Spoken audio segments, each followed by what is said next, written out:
Arc fault circuit interrupters, or AFCIs, are designed to detect and interrupt potentially dangerous electrical arcs within a circuit. They use advanced electronics to monitor the electrical current and voltage patterns.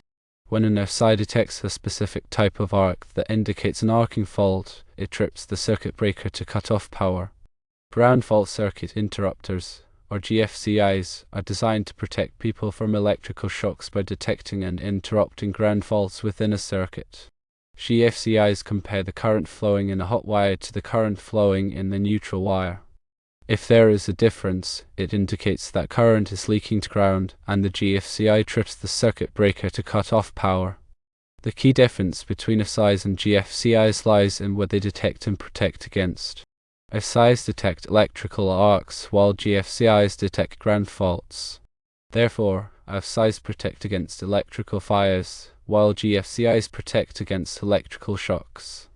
AFCIs are typically required in bedrooms, living rooms, hallways, and other areas where electrical devices may be present. GFCIs are typically required in kitchens, bathrooms, outdoor areas, and other wet or potentially hazardous locations. AFCIs are generally more expensive than GFCIs. AFCIs do not require regular testing. GFCIs should be tested periodically, roughly every month, to ensure proper functioning. Both AFCIs and GFCIs enhance electrical safety, but they serve different purposes and are not interchangeable. It is important to install the correct type of circuit breaker for the specific application to ensure optimal protection. An electrical arc is an unintended electrical discharge between two or more conductors. These arcs generate intense heat and can ignite flammable materials, leading to electrical fires. Arcs can occur due to damaged wiring, loose connections, or faulty appliances. A ground fault occurs when an electrical current flows through an unintended path to ground. This can happen when a person comes into contact with a live wire and a grounded object. Ground faults can cause severe electrical shocks and burns. The National Electrical Code, or NEC, specifies where AFCIs and GFCIs are required in residential and commercial buildings. These requirements are designed to minimize the risk of electrical fires and shocks. AFCIs are typically required in all branch circuits that supply outlets and dwelling units, with a few exceptions. This includes bedrooms, living rooms, dining rooms, family rooms, recreation rooms, and hallways. The purpose of these requirements is to protect against arc faults that could occur in the wiring or appliances used in these areas. GFCIs are typically required in bathrooms, kitchens, garages, outdoor areas, and other locations where there is a high risk of exposure to water or moisture. This includes receptacles within a certain distance of sinks, tubs, and showers, as well as outdoor receptacles and receptacles that serve kitchen countertops. The purpose of these requirements is to protect against ground faults that could occur when using electrical appliances in wet or damp environments. When selecting AFCIs and GFCIs, it is important to choose products that are listed by a recognized testing laboratory, such as Underwriters Laboratories or UL. This ensures that the devices have been tested and meet safety standards. It is also important to select the correct amperage rating for the circuit. The amperage rating of the AFCI or GFCI should match the amperage rating of the circuit breaker that it is replacing.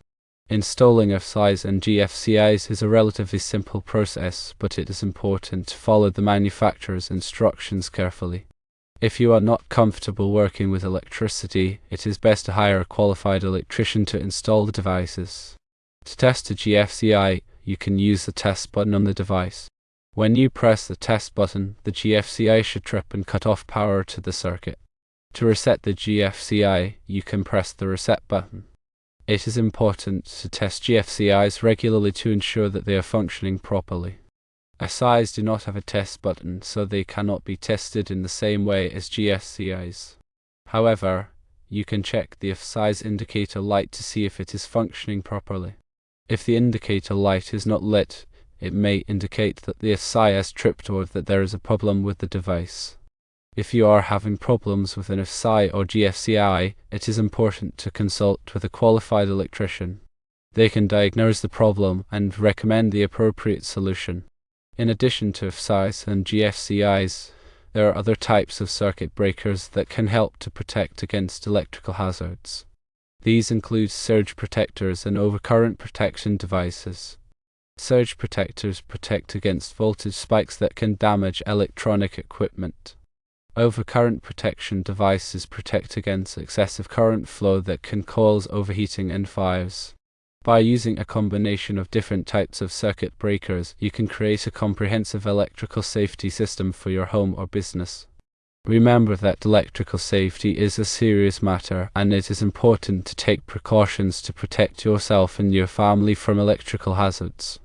Always follow safe work practices when working with electricity, and consult with a qualified electrician if you have any questions or concerns. The NEC is updated every 3 years, so it is important to stay up to date on the latest requirements. You can find the NEC at your local library or bookstore, or you can purchase it online. There are also many online resources that can provide information on electrical safety. The Electrical Safety Foundation International, or AFCI, is a non-profit organization that provides information and resources on electrical safety. Their website has a wealth of information on electrical safety topics, including AFCIs and GFCIs. Another valuable resource is your local electrical inspector. They can provide information on the electrical codes in your area and answer any questions you may have about electrical safety. It is also important to educate your family about electrical safety. Teach them about the dangers of electricity and how to avoid electrical hazards. Show them how to use electrical appliances safely and how to identify potential electrical problems. By working together, we can all help to make our homes and communities safer from electrical hazards. An AFCI constantly monitors the current and voltage waveforms in the circuit. Normal appliances and devices draw current in a predictable manner. When an arc fault occurs, it creates erratic and unusual current and voltage patterns. The AFCI's internal electronics are programmed to recognize these patterns. There are different types of arc faults, including series arcs, which occur when a wire is broken or has a loose connection, and parallel arcs, which occur between two conductors. AFCIs are designed to detect both types of arc faults. When an AFCI detects an arc fault, it trips the circuit breaker within milliseconds, cutting off the power to the circuit and preventing a potential fire.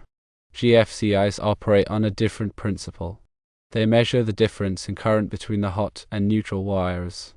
In a normal circuit, the current flowing through the hot wire should be equal to the current flowing through the neutral wire. However, if there is a ground fault, some of the current will leak to ground, creating an imbalance between the hot and neutral wires.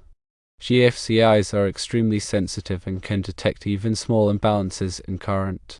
When a GFCI detects a ground fault, it trips the circuit breaker very quickly, preventing a potentially lethal electrical shock. The trip threshold for GFCIs is typically around 5 milliamperes, which is a very small amount of current. GFCIs are required in areas where there is a high risk of exposure to water, such as bathrooms, kitchens, and outdoor areas. This is because water can conduct electricity and increase the risk of a ground fault. AFCIs and GFCIs are both important safety devices, but they protect against different hazards. AFCIs protect against electrical fires, while GFCIs protect against electrical shocks. It is important to install both types of devices in your home to ensure maximum electrical safety. When choosing AFCIs and GFCIs, it is important to select devices that are listed by a recognized testing laboratory, such as UL. This ensures that the devices have been tested and meet safety standards. It is also important to select the correct amperage rating for the circuit. The amperage rating of the AFCI or GFCI should match the amperage rating of the circuit breaker that it is replacing. Installing AFCIs and GFCIs is a relatively simple process, but it is important to follow the manufacturer's instructions carefully. If you are not comfortable working with electricity, it is best to hire a qualified electrician to install the devices. Testing GFCIs regularly is crucial to ensure they are functioning properly. Press the test button and the device should trip, cutting off power. If it doesn't, replace the GFCI immediately. AFCIs, while not having a test button, should have an indicator light. A lit indicator usually means it's functioning. No light might indicate a trip or a device malfunction. Electrical safety goes beyond just AFCIs and GFCIs. Regularly inspect your wiring for damage, avoid overloading circuits with too many devices, and never use damaged appliances. Water and electricity are a dangerous combination, so always keep electrical devices away from water sources. If you notice any signs of electrical problems, such as flickering lights, sparking outlets, or burning smells, call a qualified electrician immediately. Do not attempt to fix electrical problems yourself unless you are a qualified electrician. Electricity is a powerful force, and it can be dangerous if not handled properly. By following these safety tips, you can protect yourself and your family from electrical hazards. Think of AFCIs as fire prevention devices for your electrical system, and GFCIs as personal shock protectors. They work in different ways to address distinct electrical dangers. Understanding the difference is vital for a safe home.